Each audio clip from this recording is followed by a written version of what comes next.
Hi, Phil. Welcome to the All right, podcast. yeah, thank you for having me.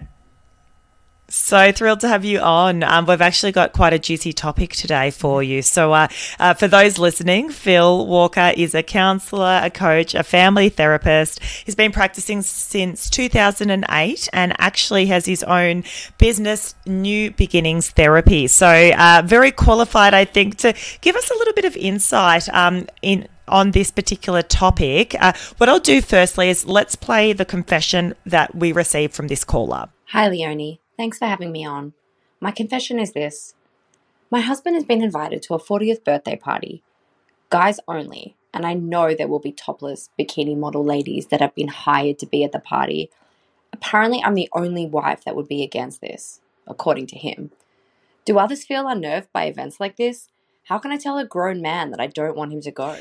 Okay, Phil. So, look, I think this one's a really interesting topic because I think a lot of people could relate to the feeling of, what are my boundaries when it comes to my partner, doing certain things, i.e., attending a strip club or having topless women or men around them? Like, what are our boundaries? And you would see this a lot in the work that you do too. Talk to me about why do you think people's boundaries differ? I mean, here this particular woman is not feeling comfortable about a situation, but she even mentioned, I know a lot of people wouldn't even care. Why do they differ? Yeah, well, just for me, boundaries. First of all, you hit the nail on the head. That's just a massive word in therapy. It always comes up, more or less. And I think in this case, I think it's always important, really just respect, I say, someone's archaeology. And I mean in that, like, everyone has their own past, their own beliefs. And I guess what's striking for me about this is, I would, if I was working with someone bringing this, I would remove any sense of potential wrongness. I would move away any kind of, oh, well, they think it's okay, so this is nothing, etc. The point is, this lady is triggered by this, and that has, that's worthy of respect. And I'm curious how I always say, when I work with either couples or individuals, I always say it's a bit of a dance between digging into yourself. Okay, that's one thing, and then from that, then the communication with your partner in an adult way. And if I was speaking to say, I'd be curious about, okay, well, it triggers her, it doesn't trigger these other people. What is her story there? And I think it could be just something about beliefs, like maybe just, do you think she just really doesn't think this is okay, and that's a real no for her? Or it could be, hey, maybe there's some sort of past of actually like a cheating or something bad she's experienced, and maybe underneath that there could be a realization, hey, this isn't such a big thing, but this just triggered me, so therefore this is okay. But I think, again, I would never give just an advice of a direction. I think there's a real world to explore about what this means to her, and then for that to somehow be processed through, and then some communication with the partner about where she actually really stands on this issue. Yeah, and I think you bring a valid point. There's so many, we don't know about this person's background, but just if we were to generalize, because as we said, this could be quite common for many people. A lot of people have been hurt in relationships, and they've undergone extreme hardship because of mistrust and things like that. And even though they may be with a partner that they do fully trust, those insecurities can creep up in events like this. There's women around. How do I feel about that around my husband? The other side of the coin, as you sort of mentioned, is you didn't mention this, which I was sort of thinking about. Is it not that they've had mistrust in their past, but do they fully trust their partner? Do you see that? Like, do you see? I've never been cheated on, but I do feel insecure with women or men around my partner. Yeah, of course. I believe just from being in a relationship and when I work with couples, trust is the glue of a relationship. So, hey, maybe that. Going it from that angle. That's just an issue in the relationship of trust, and maybe therefore that's a conversation of just. I guess where they're at, and do they actually trust each other? Can this person be trusted to? Well, I don't know. I guess just be appropriate, or is there just a deeper level trust issue in the relationship to bring? So that could be a thing to bring up too. So if someone was to come to you and they were being really honest and they were saying, well, look, I don't know where this comes from, but I do have a little bit of an underlying feeling of mistrust within my relationship. Yeah. What are some things that they could be thinking about doing to build that trust? To build trust, well, I think a thing we often get to is a practice of ultimately getting to vulnerability. I recommend there's a very well-watched TED Talk by a lady, Brene Brown, on vulnerability. It's lovely. Yeah, you're obviously familiar. Yeah. But I say my coaching teacher used to teach that a practice of actually getting to that point is just a disciplined practice of just honesty. Okay, because vulnerability can sometimes sound, well, it is scary by default, but this step too far. But just like this day-to-day, just this, in terms of the base relationship with a partner, one clinical psychologist had this idea I really like, was in a relationship, like the idea of a minimum of 90 minutes per week of just talking, like whatever that is. Maybe it's just about the weather or a day, but the idea, like in that, the important stuff will come up in that time, and also that's cemented with having at least, well, ideally two, but at least one date a week. So I would think, again, for stuff like this, trust, well, hey, that's a real foundational thing. So this should be kind of coming up, like when they get back from work or whatever and something's happening, for that to pop up and possibly even go into a deeper, vulnerable conversation. Like, that event coming up, like, it's really, I'm feeling a bit uneasy about it, because of just where we're at, and maybe, hey, some sort of history could come in, or just where the relationship is, and for this then to become, well, just a adult to adult conversation about what this all means to them in their relationship. Yeah, I think it's a valid point, isn't it? I mean, there's two ways to go at this, and this particular caller is like, so how do I tell a grown man that I don't want him to go? I don't feel comfortable.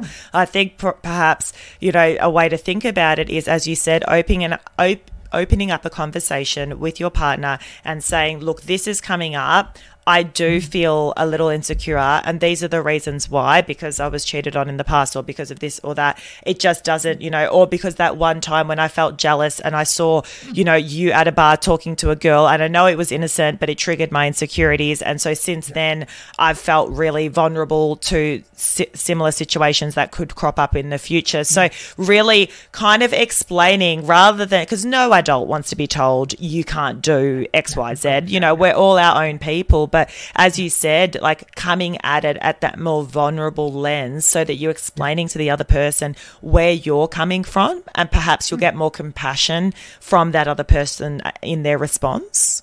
Oh, for sure. Yeah, I mean, that what you said sounded quite, like a textbook, like adult conversation. We say they call it transaction. The adult is based on trying to be, we're being like assertive, we're being honest, time appropriate, and expressing our wants and needs. Because that thing, if we just say, oh, I don't want you to go, or you're like, no one likes being spoken to like that. And that's what we would say is actually a level of disempowered communication. It's more coming at something like a dominated parent, and underneath there's a child. Like, that person's a bit scared to say the example you gave, like the truth. And I think through that too, you touched on something important there, like when you can just actually, because we're just human, everyone has different insecurities, that can become a thing, whereas some person can actually then branch out. Like sometimes when I've worked with couples, for example, we've worked with things whereas someone actually has, let's say, a level of trauma or like an abandonment issue.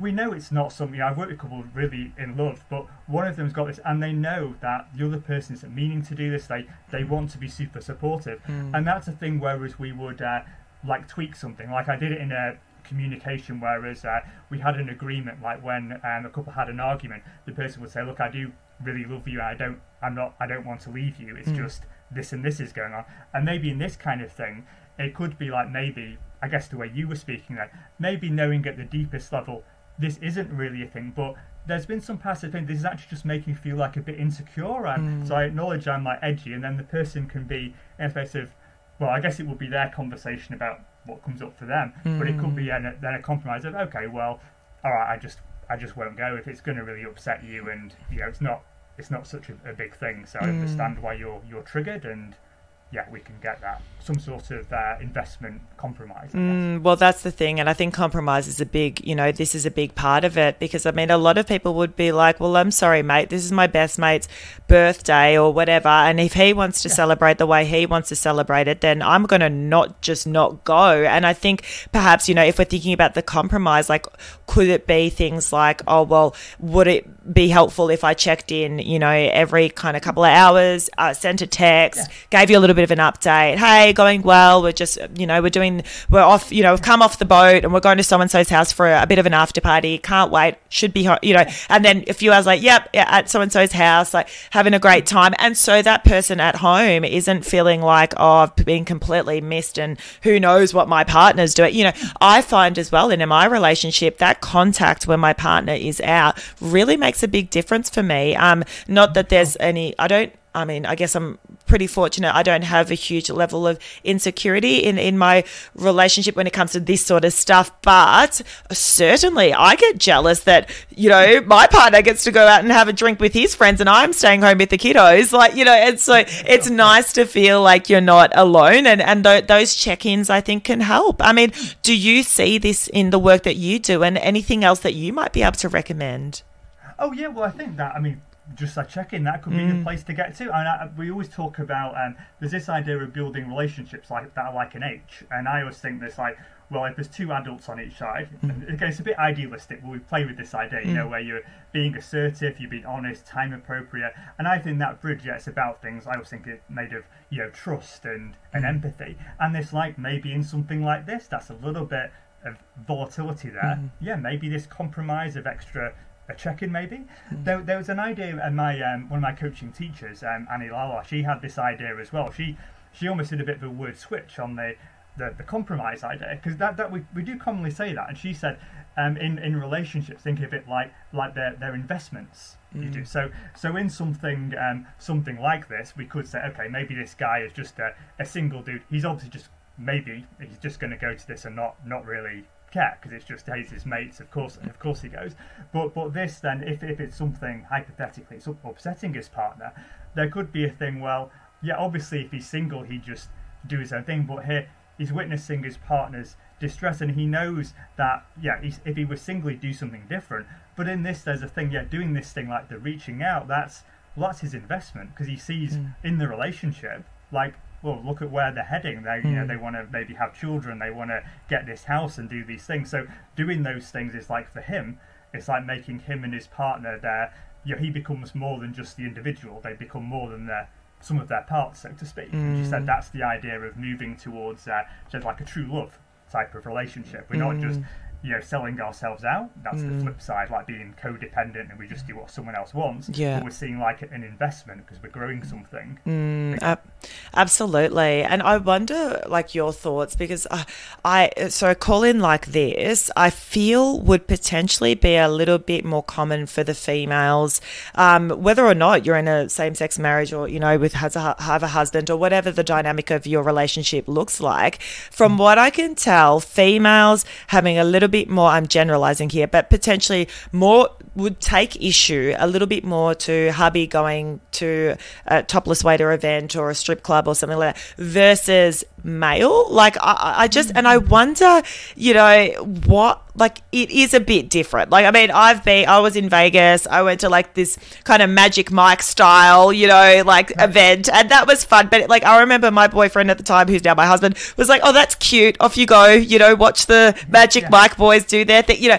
But with the strip clubs for men or with women at them, performing, it kind of has this undertone of a bit more seedy, and therefore women tend, or, partners tend to feel a bit more insecure about them. I mean, again, I'm generalizing, but do you see that in your work as well, that it is a little bit different for the men versus the women? I can see that and understand. I mean, we can say a level of generalizing, but we can say if it's partly, well, there's always a biological element and just a social sort of conditioning. I can see that where it, I mean, maybe it could just be our perception, but like we could say in, like, I guess, gender stereotypes, there is that thing of, like, and then this more active animalistic, pursuing of women. So you could say it could by default go a bit hand in hand to be like that. So I can see it, but I have definitely witnessed both. I've seen one more in this was more, I guess I guess it was personal, but again beliefs, like quite a more spiritual stroke religious content of like of a lady, and they were I think they were getting married, but it was some event involving strippers and stuff. But just for the guy, I'm assuming there was feed into, like, again, just religious and spiritual connotations, like had quite a problem with this. Whereas I think maybe other guys, maybe just like myself, I would maybe just find it a bit funny and wouldn't be so concerned. So I have seen the flip side, but I can see how there could be that that more relationship and more of a problem to pop up the other way, a bit more typically. Yeah, I mean it's so interesting, isn't it? And then you got to think about the people that will know that their partner's very opposed to something. You know, let's call it. Even if it's not strip clubs, it could just be their partner would rather they didn't, drink excessively and stay out till 3 o'clock in the morning. But then there are the partners that know that, and then they'll still go out and drink excessively and stay out till 3 in the morning, and they will push the boundaries within the relationship. And I've seen this with friends as well. And friends are like, well, I set those boundaries and we agreed, like, you go off and do that, but we need you home by X number of X time, because that's, that means that we're not going to be wrecked the next day because we've got things on and bloody blah. And I've seen that guys and girls saying to each other, as a family or, in your relationship, you like to sort of, set some expectations. So, but people will still go off and do the complete opposite to what was agreed upon within their relationships. Why do people push boundaries? Is it a maturity thing? Is it that they like to see their partner arc up? Like, I don't know. It's very generalizing here, but what do you think? Well, I thought it was interesting because that part, about when you say about like couples actually pushing boundaries. I mean, it's interesting because in the past I worked a lot with young people in children's homes, and that typically it's a very young person thing, growing up pushing boundaries, and then they get grounded into a sense of safety and knowing what they can and can't do.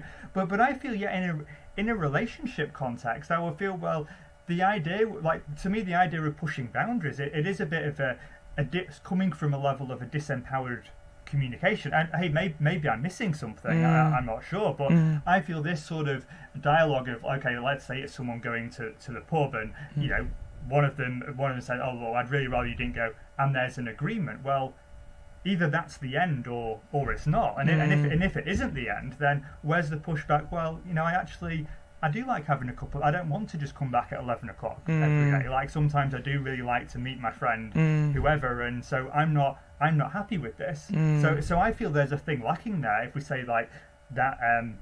Going back to that structure of just the constant connection and the honesty and the vulnerability for this to come out, and hey, if it has to turn into some sort of argument, well, maybe it's that path. But to me, the pushing boundaries, it seems like there's stuff. There's stuff there unsaid, which is like being acted out, which doesn't sound so great. It's like a disconnect within the relationship, isn't it? And don't get me wrong. I mean, I've had many a time in my day where, I've said, oh, I'll probably be home by about 12 and I'm not. But the first thing I'll do is I'll text. I'll say, oh, hey, having a great time, likely to stay for an extra hour or so. I'll text you on my way home, just also from a safety perspective so that, your partner's not worried. And similarly, vice versa with my husband to me. So, but I guess, and that's where that maturity and that really wanting to, like, considering the other person, really steps in, right? And I think when you're not necessarily doing that, there might be a bit more of a disconnect, and as you said, an opportunity to be a bit more vulnerable. I mean, I know people who have ups and downs within their relationships, and they've sort of said, it's just easier to be agreeable. So you know what? Okay, I'll be home by 12. Yeah, I'll be home by 12, whatever. And then they'll go off and they won't be home by 12, but they're resentful because it's like, don't you tell me what to do. But ultimately, they could have had the opportunity. They just couldn't be bothered. But they had the opportunity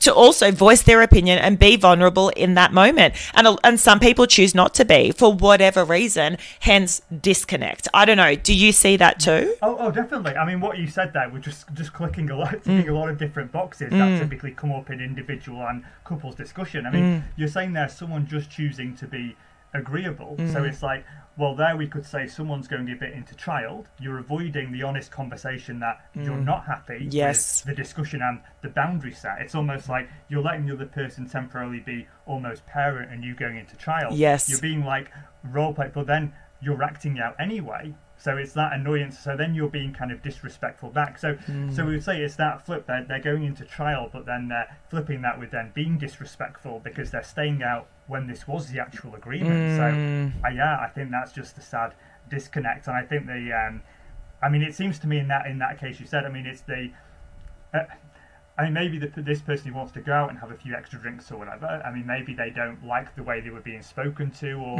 whatever, but it seems to me they're the ones doing the kind of the acting out because they, presumably if they're both adults and they can feel empowered in themselves to bring that they're not happy with this agreement. They don't want to continue like this. So absolutely.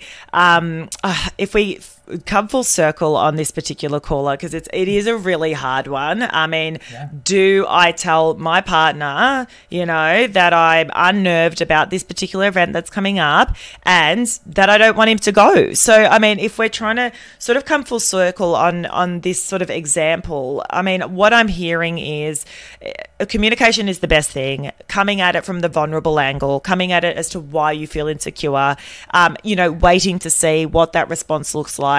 Maybe mentioning, I don't know, this is, I'd be curious to hear what you thought as well, Phil, but maybe saying like, yeah, ideally I'd love it if you didn't go, like saying it like a soft way, but I guess that, that's your call, but this is kind of where I'm coming from. And, and if, he definitely wants to go, okay, well, can we put a few things in place that would make me feel a little bit more comfortable about, this decision that we've made as a couple? So,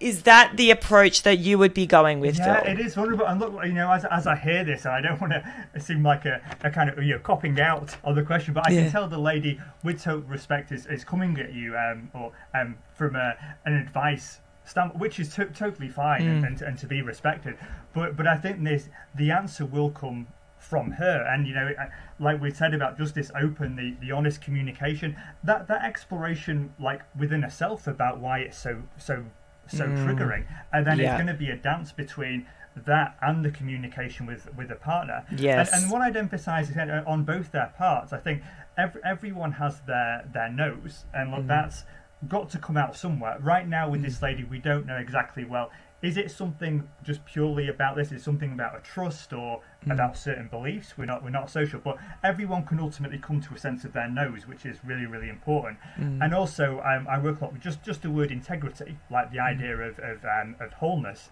And when people are having, again, this adult to adult conversation, and we're presuming here people aren't just going off and we're trying to communicate in this way. It should come to some sort of conclusion. And look, I mean, because he may have a thing of, just with respect to him. Well, look, it's my best friend's 40th. Like I'm going. Like I can't not go. And that we don't know his space yet. He will have some sort of truth in his nose there. And then what are the respective ladies who came in, and is there a respective like investment from both of them in terms of where the relationship's going and how okay or not this event is. Yeah, for sure. And I actually, as you were talking, I think, we are the Parenthood podcast, so a lot of our listeners are parents, and I just wonder if there's an underlying, I don't know, do people's beliefs change also when they become parents? I mean, if my husband wanted to go to a strip club prior to kids versus now, I think I'd probably feel the same way. But I know a lot of people would go, well, hold on. Like, I'm here with the kids. You're like all grown up now. Like, why do you have to go and attend those things? That's even more annoying to me than now that I'm a parent. What's your take on that? What do you think? Yeah. Oh, no, I find that an interesting question. I mean, I've certainly never come across or either read about like a real, like a generalization. I've never read a thing like, typically in parenthood, then this happens as more common. I know being, in a re-partner family myself, but I mean, I guess it's because having children, well, hey, it's a life event. It's a life event that changes us and changes certain views. And I think just going back to the original thing, like everyone has, again, their own respective archaeology. So for someone, I guess, like yourself, well, hey, maybe this could be an extra triggering thing, this idea of, and maybe this could be part of the story, like, well, look, now we've got the kids to look after, and you're doing that, which seems pretty teenager-ish or whatever, and maybe it wasn't a problem when we were both 20, but now I find that a bit more irresponsible. So I don't have any particular generalizations there, but I think it's a fair part of someone's story. That's something about being a parent, like, just naturally would alter meanings of different events, and hey, I mean, I've seen it, I guess, with people who have, for example, just collectively like drink a lot less because they have. So, do you know what I mean? So things just change a lot, becoming what we could say stereotypically more responsible. So I wonder, this could be something that pops into that basket. Potentially. I think fundamentally, as you said, it comes down to your belief structure, it comes down to your history and all of that, but you can certainly use good communication and use that little bit of vulnerability to sort of get your point across, and this is life, right? Like, we're never always going to agree with our partners and with what they're doing, and that's what also keeps you in business, and a lot of other people who are relationship coaches, and that's we need the support in our relationships, and certainly when we add children to the mix, it adds an extra layer of stress within those relationships too. So look, to that person who called in, look, thank you for reaching out. I think that's really, really great and good conversation that I think a lot of people will probably mull over in their own lives. Phil, any sort of last words regarding this particular caller's confession? No, nothing last, and I'd just like to almost give it a semi-apology. I could tell it was so innocently coming from an advice perspective, and part of me wish I could say, okay, just do this and this, and that'll sort it. But I think it would take away our respective callers' empowerment. I think it's a real thing of just looking, looking within and exploring what it does, and then the communication with your partner coming out. I was wondering, because they said about the other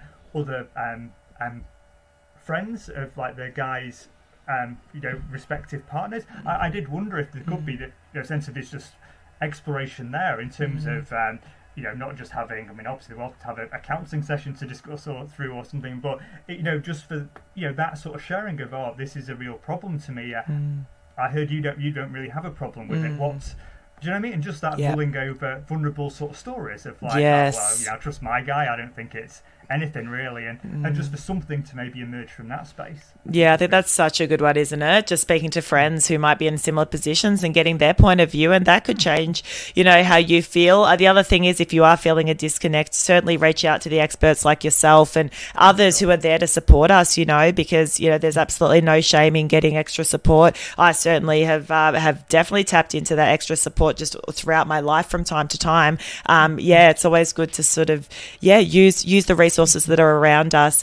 Phil, I'd like you to tell our audience a little bit more about how they can find out more about yourself and your work.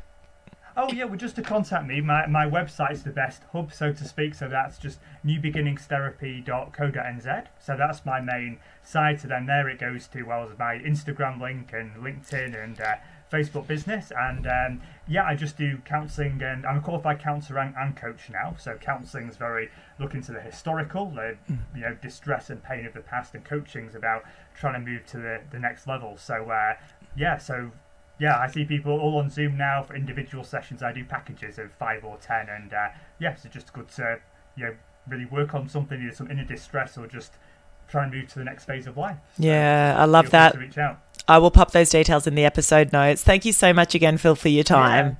Thank you. Lovely to meet you.